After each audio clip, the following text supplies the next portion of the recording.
자, 미국 증시 마감 상황 좀 보도록 하겠습니다. 다우 지수가 1.3% 올랐습니다. 예. S&P 저희 500 구독자가 이렇게 올라가야 되는데. 참, 그러니까요. 진짜. 예. S&P 500 지수 1.6. 또 나스닥. 아우 나스닥은 정말 미친 것 같아요. 그러니까요. 네, 미친 나스닥 2.6% 급등을 했습니다. 아니 도대체 무슨 좋습니다. 네, 좋습니다. 무슨 일이 있었길래 이렇게 올랐을까? 근데 이렇게 오르면 사실 해외 주식에 대한 관심들을 많이 받으시면서 저희들의 이 소중한 멘트를 듣기 위해 많이들 오실 거예요. 그렇죠. 이렇게 좀 시원시원하게 올라가야 되는데 코스피 코스닥은 너무너무. 아우 나 진짜 국내 주식 저 예. 사실은 이거 미국 주식 보면서 내가 그동안 너무 이 우물한 개구리였구나 예. 그걸 느꼈어요. 그렇죠. 네. 네. 자 그러면 왜 미국 증시가 이렇게 좋았을까 좀 보면 일단 경제 지표가 괜찮게 나왔습니다. 경제 지표가 괜찮게 나오면서 강세장에 대한 기대감이 좀 높아졌는데요. 언제는 경제지표 좋으면 또 금리 빨리 올릴 거라고 악재라고 그래놓고서는 아니 나는 이게 또 호재예요. 그러니까 시장은 제가 보니까 그냥 가고 싶은 것 같아요. 예, 네, 가고 그렇죠. 싶은 맞습니다. 것 같고, 예. 네, 지금 뭐 투자할 곳이 뭐 주식밖에 없다는 생각도 좀 하는 것 같고, 예. 그래서 좀 내용들을 좀 보면 사실 연준 인사들의 매파적 발언이 계속 이어지고 있는데요. 이것마저 호재로 해석하는 이런 분위기가 좀 나오는데, 제가 엊그제 사실은 네. 별로 악재가 안 될 거다라고 얘기를 한번 드렸잖아요. 예. 근데 사실은 멘트는 좀 셌어요. 우리 제임스 블라드 이 세인트로이스의 연방은행 총재가 예. 뭐라고 했냐면 지금 경기 침체 아니다.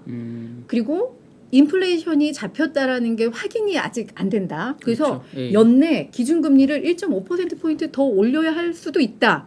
이거는 사실은 시장에서는 지금 예상하는 게 약 1%포인트 더 올릴 걸로 보고 있잖아요. 그렇죠.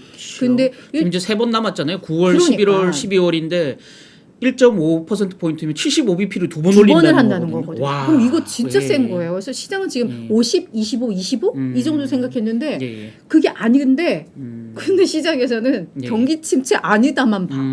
그렇죠, 그렇죠. 네, 맞습니다. 경기 침체 아니다만 예, 봐. 그렇죠. 아니 이거를 어떻게 진짜 어떻게 봐야 돼? 시장이 그러니까 너무 저는 세요. 사실 심리적 응. 요인이 굉장히 강하다라고 보여지는데요. 그래서 시장에서의 우리 흔히 이제 리스크 온, 리스크 오프 이렇게 네. 얘기하잖아요. 리스크를 지려고 하는 위험 자산 선호를 리스크 온이라고 그러고 위험 자산을 회피해서 안전 자산으로 가고자 하는 거. 예전에 이제 플라이트 퀄리티라고 이제 어려운 용어를 썼는데 요즘은 리스크 오프라고 훨씬 그러잖아요. 쉽다. 예, 예. 그래서 리스크를 뗐다가 오케이. 붙였다가 하는 건데 시장 심리를 사실은 봐야 된다는 생각이 사실은 들어요. 그래서 위험 자산에 대한 선호도를 보여주는 핵심 지표 두 가지를 제가 들고 나왔습니다. 심리적 지표. 예. 자, 한번 차트 보시죠. 네. 확연히 높아진 위험 자산 선호. 이건 시장 참가자들 자체의 심리가 위험 자산 나 좋아. 주식 살 거야. 야, 살 거니까 재료 줘. 호재 줘. 이거거든요. 그래서 옛다 악재라고 던졌는데 호재. 땡큐 호재. 이것도 옛다 네. 악재다 던졌는데 땡큐 호재. 이게 넘어가면 다 호재로 둔갑해 버리는. 그러니까 맞아요. 그래서 첫 번째 위에 있는 게 뭐냐면 붉은색으로 돼 있는 이렇게 그래프 있죠. 네네. 붉은색으로 돼 있는 부분이 빅스 지수, 시장 내 흔히 공포 지수라고 얘기하는 시카고 옵션 거래소에 있는 변동성 지수죠. 그다음에 그 초록색으로 돼 있는 부분은 최근에 최근은 아니고요. 새로 나온 지수인데 VVIX. 그러니까 빅스의 변동성을 예상하는 변동성 지수입니다. 예. 그러니까 네. 일종의 쉽게 생각하면 설명하면 정확하게는 그런 의미는 아닌데 빅스 지수의 약간 선행 지표 역할을 하는 거예요. 그래서 보면 두 가지가 가파르게 지금 내려가고 있죠. 추세선을 뚫고 가파르게 내려간 상태죠. 거의 지금 저기 보면 2019년, 2020년 최저 수준까지 지금 내려가 있습니다. 그러네. 시장은 이제 공포감이 사라진 시장이라는 거죠. 그래서 흔히 이제 외신들을 보면 이럴 때는 너바나에 비유하거든요. 니르바나의 열반 경지까지 가 있는 시장 상황. 그래서 모든 악재에 초연해지는 부처님처럼 저는 크리스찬이지만 부처님처럼 모든 악재에 초연해진 시장 참가자들이 그래 이럴 수도 있고 저럴 수도 있지. 그건 나는 호재로 볼 거야. 이런 열반의 경지까지 가 있다는 거죠. 두 번째는 뭐냐면 미국에서 주식보다도 더 리스키한 자산은 그 크레딧이에요. 그러니까 기업 회사채. 그렇지. 회사채 중에서도 하이힐드 펀드, 하이힐드 회사채. 그러니까 이제 고위험 고수익 자산들이죠. 네네. 등급이 안 좋은. 예, 그것들하고 안전 자산인 미국 국채하고의 금리 차이입니다. 그래서 우리 그걸 크레딧 스프레드라고 그러는데 크레딧 스프레드가 쭉 올라갔다가 지금 쭉 정확하게 드러나지 않는데요. 한번 제가 확대해 볼까요? 네. 이거 넘어갔네요. 확대를 해보면 네. 이거 보세요. 아래로 아, 확 끝에. 꺾이고 있죠. 그러네요. 최근에 가파르게 다시 가파르게 올라갔다가 지금 다시 가파르게 꺾이고 있어요. 네. 예. 1개월 변동치로 봐도 확 내려가고 있는 상황. 그러니까 1개월 전 비교한 수치들을 이거 모아놓은 거거든요. 네. 쭉 내려가고 있는 모습을 확인할 수 있습니다. 거의 저점 수준까지 지금 내려가고 있죠. 이걸로 보면 시장은 이거 좀 이런 표현 방송에서 해도 될지 모르겠는데 다 해도 돼요. 겁대가리를 상실했다. 겁대가리를 상실한 시장. 이걸 이제 아주 고급스러운 표현으로 쓰면 확연히 높아진 위험자산 선호. 네, 근데 이런 거죠. 겁대가리가 네. 없어졌다가 이거 딱인 것 좀 같아요. 어우, 네. 저 이런 사람이 아닌데 겁대가리를 잃었나 봐요, 그래요. 저도. 그러니까 진짜 어떤 재료가 나오고 우리가 봐도 상식적으로 이거는 시장에 되게 부담스러운 요인인데도 불구하고 그러니까요. 네, 이걸 다 좋게 생각하는 건 이 말씀이 심리적 맞는 것 편향성이 같아요. 작용하고 있다. 이렇게 맞아요. 봐야지는 겁니다. 자, 그러면 앞서서 이제 우리가 경제 지표가 좋다고 했는데 뭐가 나왔나 좀 잠깐 좀 간밤 지표 한번 볼게요. 살펴보시죠. 네, 일단 시장에서 주목했던 7월 ISM 서비스업 구매자 지수가 발표가 됐습니다. 56.7을 기록하면서 전월 또는 예상치를 모두 다 웃돌았어요. 와우. 괜찮아. 그러니까 이제 경기 침체 이거 아니야가 아닌데. 된 거예요. 이거 아닌데. 그 옛날 아침에 이 지수 보고 네. 이게 나빠져야 되는 거 아니야? 더 나빠져야 되는데 예. 이게 좋아졌어요. 예. 그리고 이제 그 세부 항목별로 봐도 신규 수주도 좋아졌고요. 그렇죠. 지불 가격은 엄청나게 떨어졌어요. 그렇죠. 그러니까는 이게 뭔가 우리가 흔히 이야기하는 뭐 수주는 늘고 가격은 떨어지는 이게 우리가 모두가 바라는. 그렇죠. 네, 약간 이제 그렇게 그러니까 이제 해석할 수 인플레 있는. 때문에 서비스 네. 요금을 많이 올리다가 이제는 좀 적게 올릴 거야 이렇게 이제 예상하는 거죠. 네, 그래서 예. 이제 약간 이제 물가에 대한 기대감도 좀 하게 되고요. 자, 그다음에 6월 공장 수주도 2% 전월 대비 2% 증가로 나왔는데 네. 이것도 이제 예상치라던가 5월의 그 수준을 넘어섰습니다. 예. 그리고 이제 주간 원유 재고는 또 약간 반대의 느낌이 좀 나게 나왔는데 이 재고가 엄청나게 늘었어요. 446만 배럴이 늘었는데 네. 전월에는 이 정도 수준으로 줄었었거든요. 그러니까 이건 어떻게 보면 또 재고가 쌓인다, 수요가 줄고 있다라면 이게 약간 경기에 대한 그런 우려를 할 의미로 법도 보여지는 거죠. 한데 예. 뭐 아무튼 그런데 이건 또 그러면서 뭐 이제 유가가 나쁘진 떨어지니까 않죠. 예, 유가가 그렇죠. 또 떨어지니까 이제 거기에서는 또 호재로 이해를 할 수 있는 뭐 이런 상황이 된 것 모든 같아요. 호재예요. 우리한테는 지금. 진짜 이제는 다 상반된 지표가 예. 나와도 뭐 이때는 뭐 좋은 걸로 또 해석하고 그렇죠. 또 나쁘게 나오면 또 좋은 걸로 그렇죠. 지금 그런 상황입니다. 서비스업 지수는 좀 사실은 이거 세부적으로 좀 봐야죠. 뜯어봐야 될 것 같아요. 네, 제가 네. 이제 추가로 좀 준비했는데 네. 제목을 이렇게 달았어요. 경기 침체라며 씀씀이 줄인다며. 경기 침체도 아니고 씀씀이도 안 줄여 지금 서비스업 지표로 보면. 보세요. 이 네. 봉을 보면 맨 끝에 지금 확 올라가 있죠. 네. 이번 7월까지 확 올라가 있죠. 세부 지표로 보면 활동 생산, 서비스 생산 더 많이 하게 됐다는 거죠. 54에서 59.9까지 올라갔고요. 지난달에 비해서. 신규 수주 아까 말씀드린 올라갔고 고용도 고용은 50이 안 되지만 소비자들이 서비스 지출을 줄일 거라고 생각하면 고용을 줄여야 되잖아요. 근데 줄이는 데가 더 많긴 해요. 50이 안 되니까. 근데 훨씬 안 좋았던 게 지금 49.1로 괜찮아진 거예요. 오히려 50 근처로 이제 간 거고 지불 가격은 조금 정상화된 거고요. 근데 애매한 포인트는 사실은 있어요. 뭐냐면 똑같은 날 S&P 글로벌에서 서비스업 PMI를 발표했거든요. 요거는 47.3이에요. 50이 안 돼요. 그래서 2년 1개월 만에 처음으로 위축 국면으로 맞아요. 들어갔거든요. 그래서 뭘 믿어야 되는 거야? 사실 애매하지만 ISM 지수 자체가 더 광범위하게 서베이가 이루어지고 어떤 미국 정부의 공식적인 이 발표기 때문에 ISM 지수에 조금 더 무게가 실리긴 하거든요. 그럼 왜 이렇게 서비스 경기가 좋아진 거야? 라고 할 때 캐피털 이코노믹스라고 영국 기관이에요. 여기서 코멘트를 냈어요. 시장 금리는 계속 올라가고 있다가 사실은 미국 연준이 금리를 계속 인상하면서 시장 금리가 계속 올라갔어요. 근데 최근에 더 이상 안 올라가고 있어요. 우리나라도 마찬가지예요. 한은이 금리 올리면서 주담대 금리나 이런 부분이 막 올라가다가 더 이상 요즘은 주춤거려요. 맞아요. 왜냐하면 가상 금리를 낮추고 있거든요. 맞아요. 그래서 이게 시장 금리는 올라가는데 가상 금리를 은행들이 좀 낮추니까 왜냐면 은행들이 배를 불린다는 얘기가 워낙 많으니까 가상 금리를 낮추니까 주담대 금리가 미친 듯이 올라가다가 더 이상 좀 안 올라가는 횡보 국면이 나타난 거죠. 그러다 보니까 대출 이자를 갚아야 되는 부담이 좀 줄어든 오히려. 네. 그다음 아까 말씀드렸던 원유 재고도 미국 원유 재고도 늘어났지만 최근에 휘발유 가격이 고점을 찍고 빠르게 내려오고 있잖아요. 어제도 한번 차트 소개해드렸죠. 네. 그러다 보니까 소비자들 가게에서는 가처분 소득이 오히려 늘어나네.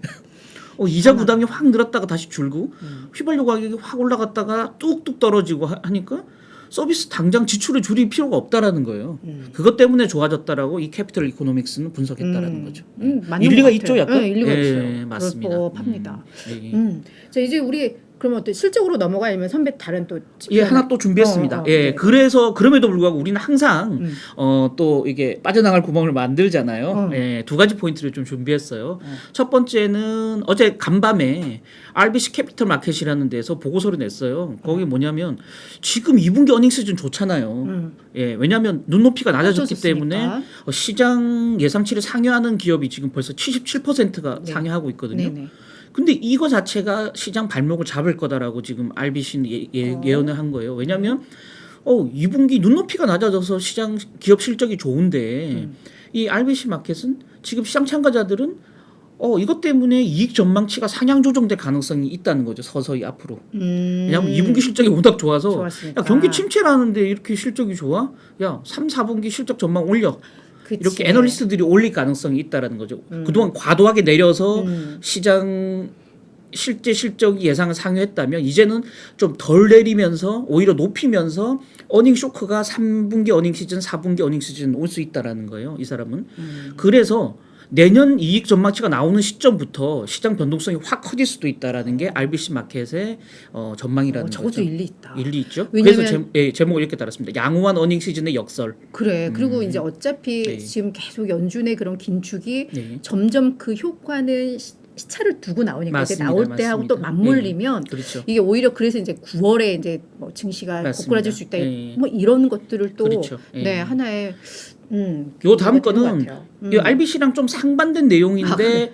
맥락은 비슷한. 네네. 뭐냐면 팩트셋이라고 이제 시장 실적 전망을 하고 데이터로 분석하는 기관이잖아요. 이 우리나라의 뭐 팩트셋 FN 가이드 같은 그렇죠. 네, 예, 그런. 예. 요 뒤에 배경이 돼 있는 그래프가 이겁니다.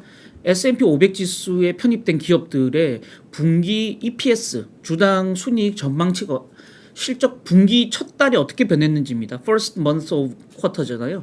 그래서 지금 이제 3분기 첫 달 7월이었잖아요. 네네네. 맞죠? 7, 8, 9니까 3분기는. 그래서 첫 달에 지금 S&P 500 지수의 3분기 EPS 전망치가 2.5% 하향 조정됐어요. 2분기는 4, 5, 6이면 첫 달은 4월이었잖아요. 4월에 0.3%. 근데 이게 보세요. 2020년 2분기 이후 가장 큰 폭으로 지금 하향 조정된 겁니다. 맞죠? 일단 팬데믹 때문에 어쩔 수 없이 가파랐지만 굉장히 많이 지금 하향 조정된 거거든요. 네. 그러니까 시장의 눈높이가 굉장히 낮아졌다는 거예요. 3분기 실적에 대해서도. 그래서 이거 보니까 9분기 만에 최대 폭으로 지금 하향 조정돼 있어요. 3분기 EPS 전망치가. 근데 최근 5년간 평균으로 보면 각 분기의 첫 달에 하향 조정 폭이 EPS 하향 조정 폭이 최근 5년간은 1.3% 하향, 10년간은 1.8% 하향, 15년간 평균은 2.1% 하향. 15년으로 시계를 넓혀도 이렇게 큰 폭으로 이익 전망치가 내려간 적이 별로 없다라는 거예요. 그러니까 이번 3분기 어닝에 대해서 굉장히 안 좋게 지금 현재 보고 있다라는 거죠. 근데 문제는 그러면 이거 RBC가 말한 거랑 좀 다른 거 아니야? 다르죠. RBC는 예. 저 이제 올라갈 거라고 사실 예상을 그렇죠. 한 건데. 예, 예. 네. 그리고 이제 내년도 EPS 전망치도 2% 하향 조정돼 있어요. 근데 문제는 뭐냐? 이렇게 하다 보니까 우리 그 시장의 밸류에이션 매길 때 PER 그래서 주가를 EPS로 나누잖아요. 그래서 기업이 내는 이익 대비해서 주가가 주가 몇 이익의 배야? 몇 배 정도 반영하고 있는 건지 미리 반영하고 있는지 이익 낼 걸 주가에 몇 배 반영하고 있는지 그래서 이제 이게 시장이 좀 거품이 끼었다 안 끼었다 PER로 네네. 판단하잖아요. 근데 문제는 분모인 EPS가 낮아지니까 주가는 그대로라면 PER이 오히려 높아져 버리는 그쵸. 거예요. 그래서 지금 한 달 전에 12개월 추정, 그러니까 1년 후니까 S&P 500 지수 PER이 15.8배였다가 지금 이익 실적 전망치가 너무 낮아지면서 17.1배까지 지금 S&P 500 지수 전체적인 밸류에이션이 너무 높아져 버렸다는 높아졌네. 거예요. 예. 그래서 이거 자체가 또 전체적인 시장의 밸류를 높아 보이게 만들어서 매도를 부를 수 있다라는 이것도 맞아요. 일종의 역설이죠. 맞아요, 예. 맞아요. 예. 그래서 이런 포인트들도 같이 좀 살펴보시면서 결국 RBC가 얘기했던 내년 이익 전망치가 나오는 시점부터 맞아요. 실제 시장의 밸류에이션 어떻게 매길지 다시 한번 재검토해보는 점검의 시간이 좀 필요하다 이렇게 보여지는 상황입니다. 그러니까 사실 지금 실적 시즌이 다들 좋은 걸로 착각을 하는 게 일단 전망치를 다 낮추면서 이걸 상회하니까 그러니까 깜짝실적 하는데 맞습니다. 그러면서 예. 이제 주가가 반등을 해. 음. 근데 실질적인 이익은 예전 같지 않다 보니까 이게 퍼만 계속 높아지는 맞습니다. 이런 맞습니다. 상황이다라는 예. 게 이 두 개를 통합해봐도 예. 좀 그렇게 되는 것 같습니다. 이제 펄을 조심하면 됩니다. 이제 진짜 이제 예. 아까 제가 최불암 아주 흉내를 냈는데 네. 퍼에 대한 강조를 드리기 위해서 제가 그래요. 흉내를 그래서 잠깐 냈습니다. 앞으로는 예. 이제 펄을 진짜 봐야지 예. 단순히 그냥 전문가들의 예상치를 넘어섰네 예. 떨어졌네 이거가 중요한 건 아닐 수도 그리고 있겠다라는. 그 퍼의 변화가 주가 때문에 변하는 건지 EPS 때문에 그렇지. 변하는 건지도 그것도 약간 봐야 돼. 발라봐야 맞아요. 된다라는 말씀을 드리고 싶어서 요거 하나 되게, 설명드렸습니다. 되게 중요한 걸 어떻게 예. 이렇게 아, 괜찮았어요 오늘? 장난 아니에요. 아, 예. 아우. 장난이었습니다. 장난 아닌 게 아니고 장난이었습니다. 예. 네, 말장난이었습니다. 예. 자, 그렇다면 이제 기업들의 실적 발표한 내용도 좀 보도록 예. 하겠습니다. 오늘 또 제가 기대하는 오늘 이 코너예요. 예. 점점 부담을 코너 속의 코너. 예. 네, 주요 기업 실적 발표 내용들을 자, 보도록 하겠습니다. 자, CVS 헬스가 실적을 발표를 했습니다. 어우, 주가 좋네요. 네, 조정 EPS가 2.4달러를 나오면서 시장의 전망치를 웃돌았는데요. 얘는 이렇게 약국을 좀 대대적으로 운영하는 약국 기업이라고. 편의점이에요. 네, 예, 약국 예. 편의점. 동네마다 하나씩 있습니다, 미국에. 오. 예, 예. 혹시 미국에서 좀 살다 오셔가지고 아시구나. 저는 그냥 그렇죠. 이게 다 예. 자료로만 보니까 그냥 약국 약간 운영이에요. 안에 매장 구성이나 이런 게 약간 롯데슈퍼 같은 분위기예요. 아, 그렇구나. 많이 이용했어요. 네, 예, 예. 네, 그러면서 뭐 예상을 상회를 좋았네요, 했는데 진짜. 예. 연간 수익 전망도 올렸습니다. 그리고 이제 아마존에서 원메디칼을 인수를 했잖아요. 그렇죠, 그렇죠. 비슷하게 얘네도 1차 진료병원을 인수하겠다라는 계획도 좀 밝혔는데 와, 이 시장에 큰 업체들이 되게 많이 들어오네요. 그런가 봐요. 텔로닥은 어떻게 해요, 우리? 그러니까 텔러닥도 걱정인데. 예, 예. 그래서 간밤에 텔로닥 투자액에 하향 조정이 있었습니다. 네, 예, 예. 맞아요. 근데 아무튼 그래서 이제 주가도 6.3% 올랐고요. 아, 예, 이제 좋습니다. 부킹 홀딩스 얘네도 이제 뭐 여행 예약하고 하는 그러네요. 네, 그런 업체인데 얘네는 뭐 실적은 괜찮았거든요. 우리 호텔스 컴바인 같은 그런 거네. 네, 맞아요. 예, 예. 그리고 전망치도 좋았는데 얘네는 주가가 좀 빠졌어요. 시간 내에서. 빠졌네요. 예. 근데 어저께 저희가 그 에어비앤비 예, 예. 걔네도 실적 되게 좋았는데 주가 엄청 빠졌던 것처럼 그렇죠. 지금 시장에서는 그래 지금 코로나 이전에 어떤 여행 수요가 회복은 되고 있으나 뭔가 불안해라는 마음이 좀 있는 것 같아요. 예. 여행 섹터에 대해서는. 그래서 예. 이것도 약간 같은 맥락으로 좀 이해를 하시면 될 것 같고요. 모더나 우리 그리고 백신. 수혜주. 예, 예. 얘네 이거 보세요. 완전 저도 맞았어요, 서프라이즈. 모더나. 모더나였구나, 모더나. 진짜 뭐더냐. 무슨이야? 네, 얘네도 실적이 되게 좋았는데 좋았네요. 예. 그러면서 이제 주가도 16%나 16%. 급등을 했거든요. 예. 근데 얘네가 되게 재밌는 게 뭐냐면 그 백신 유효 기간 만료돼가지고 예. 거기서 손실 난 게 5억 달러래요. 그래요? 그럼 우리 돈으로 한 6억 5천이 넘잖아요. 그걸 빼니까 조정 EPS는 6천. 좋네요. 그렇죠. 예. 그런데도 그럼에도 불구하고 얘네가 전망치를 되게 웃도는 양호한 실적을 발표를 예. 했다. 예. 뭐 이런 면. 그리고 얘네가 지금 180억 달러의 현금을 보유를 하고 있대요. 180억 달러. 대체 얼마요? 그러니까 계산 하나, 못 해. 둘. 근데 그 중에 30억 달러를 예. 또 자사주로 사겠다. 6분의 1을 때려 받겠다는 거네요. 네. 그래서 예. 그런 것들이 좀 반영이 되면서 주가가 매우 좋았고요. 자, 그다음에 이제 KFC와 우리 피자헛 네. 뭐 이런 데를 가지고 있는 우리 연브랜즈 얘네는 실적을 조금 밑돌았는데 미국하고 중국에서 좀 매출이 감소하고 있고 러시아에서도 얘네가 이제 철수를 하고 있잖아요. 그러네요, 피자헛이나 그러네요. 예. 그런 영향을 좀 받았다고 보시면 될 것 같고요. 이베이도 실적 전망치를 상회를 했습니다. 상회네요. 예. 상회를 했고 얘네도 이제 시장의 우려를 많이 잠재우려고 뭐 지금 인플레이션이다 뭐다 이렇게 하지만 우리 온라인 쇼핑은 괜찮아. 그리고 우리 광고 매출도 괜찮아. 예. 그래서 우리 전망치도 뭐 괜찮게 우리는 보고 있어. 뭐 이런 식으로 이제 시장을 많이 달래는 멘트를 좀 했어요. 네. 그러면서 얘네도 주가는 많이 올랐네요. 네, 주가. 4% 넘게 올랐다. 이렇게 해서 오늘의 실적들은 정리를 좀 해보도록 하겠습니다. 예.